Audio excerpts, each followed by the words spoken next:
I was having this discussion with Andy earlier about how we've never seen Balu being so authoritative. He's always been presented more in this comical sort of buffoonery, who sort of also has a light, laughter in the film. But here, it's got this a little bit more complex layers. Was that all something that sort of attracted you in when you're voicing it out, when you're portraying? Did it sort of help to do this character in a different twist?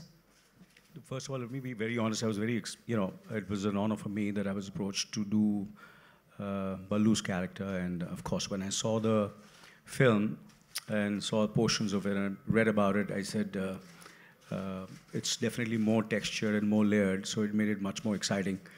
And of course, it became a bit, I have to be very honest, because there was, whenever I got stuck, and because you see, obviously, we're used to having the director when we are doing the voiceover, so I was, if he was not there physically present, but Andy's voice was there. So whenever I got stuck, I would hear his voice again and again and again and again, and understand what is he thinking, how is he doing it.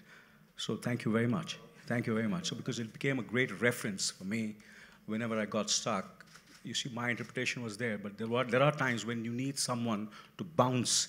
So this was a great time. I would listen to it 6 times, 7 times, 8 times, and understand it, and then go and do it.